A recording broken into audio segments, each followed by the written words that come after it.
বিসমিল্লাহির রহমানির রহিম। দাজ্জাল সম্পর্কে ধারাবাহিক হাদিস বর্ণনা হচ্ছে। আজকের পর্বে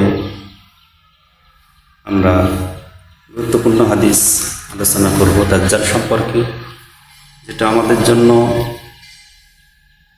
শেষ জামানায় যত ফিতনা রাসূল সাল্লাল্লাহু আলাইহি সাল্লাম বর্ণনা করেছেন, তার ভিতরে ভয়াবহ এবং গুরুত্বপূর্ণ ফিতনা, যেটা অধিকাংশ মানুষকে গ্রাস করবে, যে ফিতনায় অধিকাংশ মানুষ পতিত হয়ে যাবে, যে ফিতনা থেকে আত্মরক্ষা করা খুবই কঠিন। এজন্য এই দাজ্জাল সম্পর্কে আমাদের জ্ঞান অর্জন করা, দাজ্জাল সম্পর্কে যে ইলম রাসূল সাল্লাল্লাহু আলাইহি সাল্লাম আমাদেরকে জানিয়েছেন, সেটা অবশ্যই আমাদেরকে স্মরণে থাকতে হবে। এই বিষয়গুলো বেশি বেশি আলোচনায় আসা উচিত এবং এগুলো আমাদের সেইভাবে গুরুত্ব দেওয়া উচিত। যেহেতু রাসূল সাল্লাল্লাহু আলাইহি সাল্লাম বলেছেন, সেহেতু এটা ঘটবেই এবং সেটা এই জামানায় নিশ্চিত ঘটবে।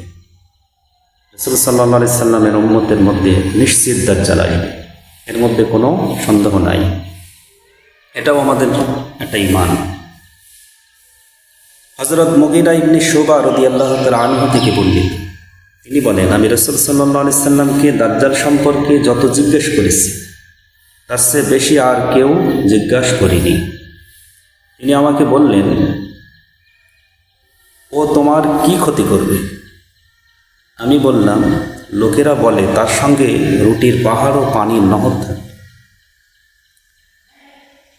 রাসূল সাল্লাল্লাহু আলাইহি সাল্লাম বললেন, আল্লাহর কাছে তা অতি সহজ। অর্থাৎ আল্লাহর কাছেই অতি সহজ। এর দুইটা ব্যাখ্যা হতে পারে। এক হলো যে তার কাছে আল্লাহ এটা দেবে, এটা সহজ ব্যাপার। আল্লাহ তাআলা কার কি নিয়ামত দেবেন, এটা আল্লাহ তাআলার ইখতিয়ার, তার ইচ্ছাধীন।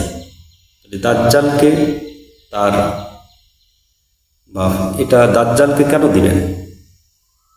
যে মানুষ এত পাপিষ্ট হয়ে যাবে, মানুষের উপর রাগ করেই আল্লাহ তাআলা দাজ্জালের আবির্ভাব ঘটাবেন।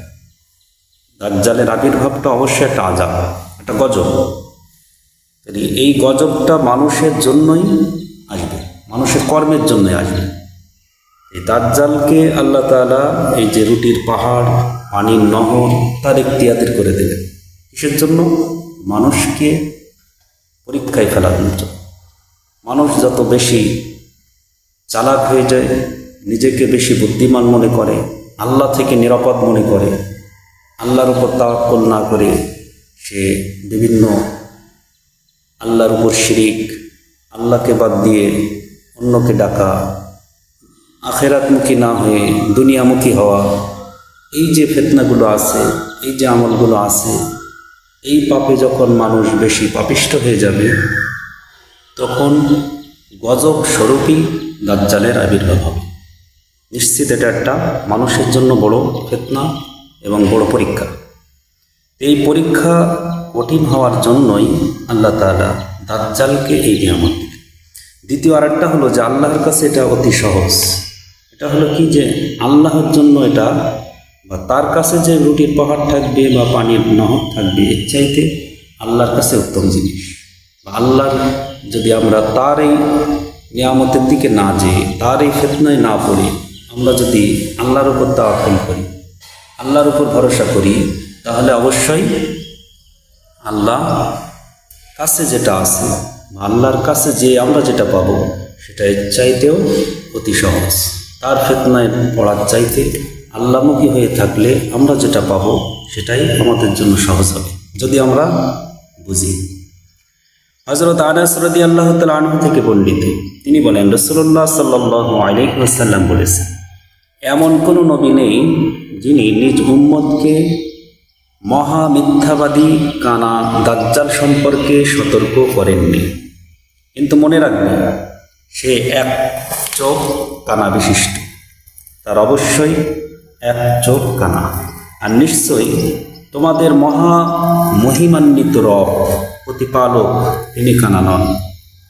এবং দাজ্জালের কপালে সে যে কাফের সে যে নিশ্চিত অস্বীকারী, তার নমুনাস্বরূপ তার কপালে লেখা থাকবে কাফ হা র, অর্থাৎ কাফের এই শব্দটা তার কপালেই লেখা থাকবে। সুবহানাল্লাহ। এটা সহিহ বুখারী এবং মুসলিমের হাদিস, তিরমিজি, আবু দাউদ এবং মুসনাদে আহমদের হাদিস বর্ণিত হয়েছে। তো দাজ্জাল, তাহলে এখানে দাজ্জাল সম্পর্কে একটা সতর্ক করার জন্য তার একটা বিশেষ, যেটা দেখলেই চেনা যাবে, যে তার চোখ থাকবে কানা। তাহলে একটা চোখ কানা থাকবে, এই হাদিস থেকে জানতে পারলাম। তাহলে একটা চোখ যখন কানা থাকবে এবং সে নিজেকে রব দাবি করে, অথচ মহান রব যিনি সব মানুষদেরকে চোখ দিয়েছেন দুইটা করে, সুন্দর সৃষ্টি অগণিত বেশি, ব্যতিক্রম হয় কম, কিন্তু আল্লাহর সুন্দর সৃষ্টি বেশি। এই সৃষ্টি তিনি যদি এরকম করেন, তাহলে স্রষ্টা হয়ে সে যে রব দাবি করবে, তাহলে তার একটা চোখ কেন কানা? সে তাহলে নিজের চোখটা সে ঠিক করতে পারল না, তাহলে সে আমার জন্য কি করবে? নিজের চোখটাই সে কানা নিয়ে ঘুরে বেড়াচ্ছে, সে নিজেকে ঠিক করতে পারলো না, আমার জন্য কি দেবে? এটা আমাদের বুঝতে হবে। দ্বিতীয়ত, সে যে কাফির, আল্লাহকে অস্বীকার করে, আল্লাহর নিয়ামত অস্বীকার করে, তার কাছে যেটা থাকবে নিশ্চিত আল্লাহর পক্ষ থেকে নিয়ামত, তাহলে সেইটা সে অস্বীকার করে, সে আল্লাহ দিয়েছেন এটা তো অস্বীকার করে। দ্বিতীয়ত, সে মানুষদের মাঝে বলে বেড়াবে যে আমি রব, আমি তোমাদের জন্যই সব করব, আমি তোমাদের জান্নাত দেব, আমি তোমাদেরকে জাহান্নাম দেব, এই যে মিথ্যা কথাগুলো সে প্রচার করে বেড়াবে, এটা নিশ্চিত তার যে কাজ্জাব, দাজ্জাল, এটা প্রমাণিত হবে।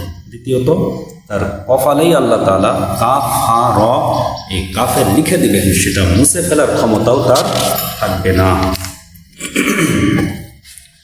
হযরত আবু হুরায়রা রাদিয়াল্লাহু তাআলা আনহু থেকে বর্ণিত, তিনি বলেন, রাসূলুল্লাহ সাল্লাল্লাহু আলাইহি ওয়াসাল্লাম বলেছেন, শোনো, তোমাদেরকে দাজ্জাল সম্পর্কে আমি কি এমন কথা বলবো না যা কোনো নবী তার কওমকে বলেনি, তার জাতিকে বলেনি। এমন কথা আমি তোমাদেরকে বলবো যা কোনো নবী কোনো কওমকে, কোনো উম্মতকে বলেনি। সুবহানাল্লাহ। আর তা হলো দাজ্জাল হবে কানা। তাহলে দাজ্জাল যে কানা হবে, সব নবী তার উম্মতদেরকে দাজ্জাল সম্পর্কে বলেছেন, দাজ্জালের ফিতনা সম্পর্কে বলেছেন, যেটা মহা ভয়াবহ একটা ফিতনা, দাজ্জালি ফিতনা, এ সম্পর্কে সতর্ক করেছেন। কিন্তু সে যে কানা হবে, এই জ্ঞানটা কোনো নবী তার উম্মতদেরকে জানান। আমাদের নবী সাল্লাল্লাহু আলাইহি ওয়াসাল্লাম, তিনি আল্লাহর পক্ষ থেকে এমন জ্ঞান আল্লাহ তাকে দিয়েছেন, যে জ্ঞান দ্বারা তিনি জ্ঞানী হয়েছেন, যে ইলম পেয়েছেন আল্লাহর পক্ষ থেকে, সেটা তার উম্মতদেরকে স্পষ্টভাবে জানিয়ে গেছে, উন্মুক্তভাবে, খোলা মনে, কোনো কার্পণ্যতা করেননি, কোনো জ্ঞান প্রচার করে দিতে তিনি কার্পণ্য করেননি। সুবহানাল্লাহ। তাহলে দাজ্জাল কানা হবে, এই যে বিষয়টা যদি কেউ নাই জানে, তাহলে তার ফিতনায় পড়ে যাবে। যারা মুমিন, এই হাদিসে বিশ্বাস করবে, রাসূলের কথায় বিশ্বাস আনবে, সে নিশ্চিত জেনে যাবে দাজ্জাল যখন আবির্ভাব হবে, নিশ্চিত সে যখন শুনবে যে সে কানা, তাহলে কোনো মুমিন তার ধারের কাছে যাবে না। আর সে নিজের সঙ্গে নিয়ে আসবে জান্নাত ও জাহান্নামের মতো কিছু। নিশ্চিত জান্নাত এবং জাহান্নাম নিয়ে আসবে না, হাদিসে যেটা বলা হয়েছে জান্নাত এবং জাহান্নামের মতো, মিসালিল জান্নাহ, মিসাল হলো ওটার মতোই, যে জান্নাতের মতো সে বলতে চাইবে। আসলে আমরা তো জান্নাত কেমন দেখি, যারা কোরআন হাদিস শুনেছে, কোরআনে অগণিত জান্নাতের বর্ণনা আছে, হাদিসে স্পষ্ট অনেক বর্ণনা দেওয়া আছে জান্নাত, কিন্তু আমরা দেখি। যারা এই জ্ঞান রাখবে, ইলম যাদের থাকবে, তারাই বুঝতে পারবে যে দাজ্জালের কাছে যে জান্নাত আসলে আমাদের রবের বলে দেওয়া সেই জান্নাত কিনা, সেটা নিশ্চিত পাওয়া যায়। কিন্তু যে জানেই না, আর আমরা তো হুজুগে মাতা, যেটাই দেখানো হয় আমরা সেটাই মনে করি সত্য, এটা ধোঁকা আমরা ধরতে পারি না, শয়তানি ধোঁকাগুলো আমরা সহজে পড়ে যাই। কিন্তু একটা বাস্তব জিনিস যেটা কোরআন হাদিসে আছে, এমন আমল মানুষদেরকে বোঝানো যায় না। আমরা এমনই প্রকৃতির যে একটা ধোঁকা কেউ দিলে আমরা সহজে সেই ধোঁকায় পড়ে যেতে পারি, কিন্তু সঠিক সত্য একটা বিধান, সেটা সমাজে কার্যকর করা অনেক কঠিন হয়ে যায়। যাই হোক, তাহলে তার কাছে যে নিশ্চিত জান্নাত থাকবে, নিশ্চিত জাহান্নাম থাকবে তা নয়। সে একটা ধোকাই ফেলবে মানুষদের, এটা প্রতারণা, এটা জাদু বলা যায়। এই জাদু দিয়ে মানুষদেরকে সে ধোকাই ফেলে। এরপরে যেটা বলছেন রাসূল সাল্লাল্লাহু আলাইহি সাল্লাম, যে তার কাছে যেটা জান্নাত বলে সে স্বীকার করবে বা বলবে, সেই জান্নাত আসলেই বাস্তবে সেটা জাহান্নাম হবে। আর তার কাছে যেটা জাহান্নাম থাকবে নিশ্চিত সেটা জান্নাত। সুবহানাল্লাহ। অর্থাৎ তার ধোকায় পড়ে যদি কেউ তার জান্নাতে যেতে চায়, সে জাহান্নামী হয়ে যাবে। আর তার ধোকায় না পড়ে সে যদি আমাদেরকে জোর করেও তার জাহান্নামে ফেলে দেয়, তাকে না মারলে তো সে জাহান্নামে দেবে। তার জাহান্নামেও যদি কেউ তাকে অস্বীকার করে আল্লাহকে মানার জন্য যদি তার জাহান্নামেও কেউ পড়ে, তাহলে সে নিশ্চিত জান্নাতি হয়ে যাবে। সুবহানাল্লাহ।